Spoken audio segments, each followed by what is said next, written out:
Right, ఇక నిజామాబాద్ వెళ్దాం. నిజామాబాద్కు సంబంధించి కూడా పూర్తి స్థాయిలో అక్కడ కూడా ఆరెంజ్ అలర్ట్ జారీ చేసింది వాతావరణ శాఖ. ప్రభుత్వం ఇప్పటికే అక్కడ దానికి సంబంధించి ముందస్తు చర్యలు కూడా తీసుకుంటుంది. అక్కడ ఉన్నటువంటి చర్యలు ఎలా ఉన్నాయి, ప్రస్తుత పరిస్థితులు, వాతావరణ పరిస్థితులకు సంబంధించి పూర్తి అప్డేట్స్ అందించేందుకు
రైట్, ఇక మనం నిజామాబాద్ వెళ్దాం. నిజామాబాద్కు సంబంధించి అక్కడ రెయిన్ అలర్ట్కు సంబంధించి అక్కడ ఆరెంజ్ అలర్ట్ జారీ చేసింది వాతావరణ శాఖ. అక్కడ ఉన్నటువంటి పూర్తి అప్డేట్స్ ఏంటో అడిగి తెలుసుకుందాం. మా ప్రతినిధి నవీన్ మనకి లైవ్లో సిద్ధంగా ఉన్నారు. సో నవీన్, చెప్పండి, పూర్తి అప్డేట్స్ ఏంటి, ప్రధానంగా అక్కడ తీసుకున్నటువంటి జాగ్రత్తలు ఏంటి, ప్రస్తుత వాతావరణ పరిస్థితులు ఎలా ఉన్నాయి అక్కడ ఉమ్మడి నిజామాబాద్కు సంబంధించి? Thank you Rajasekhar. కామారెడ్డి ఉమ్మడి నిజామాబాద్ జిల్లాలో గత 2 రోజులుగా వర్షాలు దంచి కొడతాయి. ముఖ్యంగా ఇక్కడ కామారెడ్డి జిల్లాలో నిన్న ఉదయం 9 గంటల నుంచి కూడా భారీ ఎత్తున వర్షం కురిసింది. దీంతో కూడా అక్కడ ఉన్న ప్రజలు తీవ్ర ఇబ్బందులు పడుతున్నారు. అయితే నిన్న ఉదయం నుంచి కురిసిన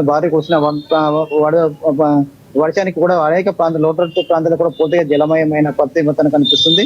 అనేక ప్రాంతాల నుంచి చెరువులను తలపించిన పరిస్థితి మాత్రం ఉందని చెప్పొచ్చు. ఇటు కామారెడ్డి జిల్లాకు సంబంధించి కామారెడ్డితో పాటు ఇలా బాన్సువాడ, ఎల్లారెడ్డి, జుక్కల్ నియోజకవర్గాల్లో పూర్తిగా వర్షం దంచి కొట్టడంతో కూడా ప్రజలు తీవ్ర ఇబ్బంది పడుతున్నారు. అలాగే అనేక ప్రాంతాల ఇళ్లలో కూడా నీరు వచ్చి చేరింది.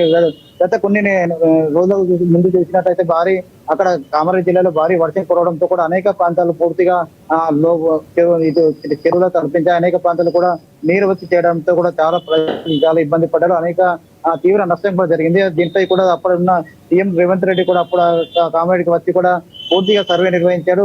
ప్రజలను కూడా ఆదుకుంటామని చెప్పాడు. అయితే ఇది జరిగి కొన్ని రోజులు కాకముందు కూడా నిన్న భారీ ఎత్తున వర్షం కురవడంతో కూడా ప్రజలు కూడా చాలా ఇబ్బంది పడుతూ చాలా భయపడుతున్న పరిస్థితి మాత్రం ఉందని చెప్పాడు. అనేక ప్రాంతాలు కూడా ముఖ్యంగా ఇటు నిన్న కురిసిన వర్షాలకు ఇటు కోతకొచ్చిన బట్టి మొక్కజొన్నతో పాటు పొట్టకొచ్చిన బట్టి వరి కూడా పూర్తిగా నష్టపోయిన పరిస్థితి మాత్రం కనిపిస్తుంది.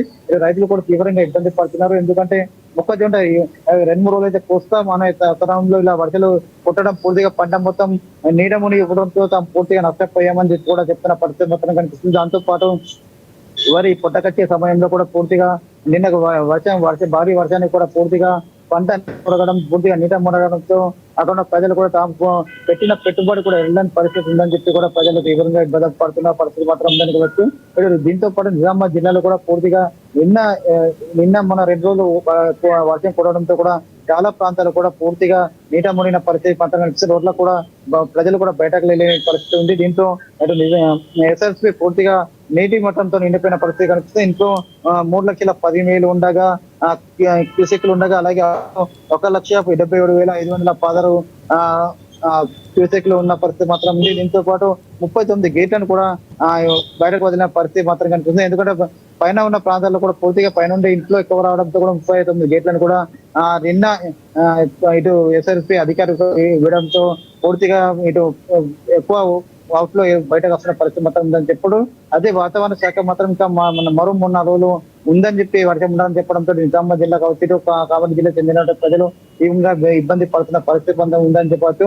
తమకు మళ్ళీ ఇట్లా వర్షం పడితే మరి తాము తీవ్రంగా నష్టపోతామని చెప్పి కూడా వైపు చెప్తున్న పరిస్థితి కనిపిస్తుంది. దీంతో కూడా ఇప్పుడు రెండు జిల్లాలకు చెందిన కలెక్టర్లు కూడా అధికారులకు ఎప్పటికప్పుడు అప్రమత్తంగా ఉండాలని చెప్పి చెప్తున్నారు. ప్రధానంగా లోతట్టు ప్రాంతాల్లో ఉన్న ప్రజలను కూడా సురక్షిత ప్రాంతాలుగా తీసుకెళ్లాలి. అలాగే అవసరమైతే తప్ప బయటకు వెళ్ళకూడదని చెప్పి కూడా ఇటు అధికారులు చెప్తున్న పరిస్థితి మాత్రం చెప్తున్నారు.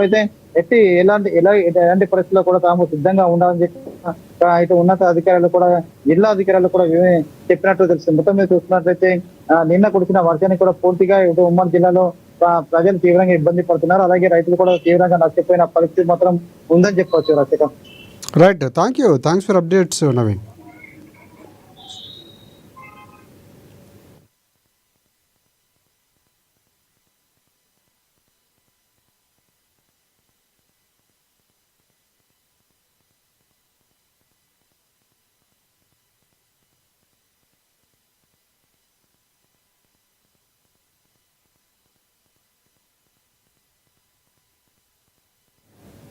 ఇక మహారాష్ట్రలో కురుస్తున్నటువంటి భారీ వర్షాల కారణంగా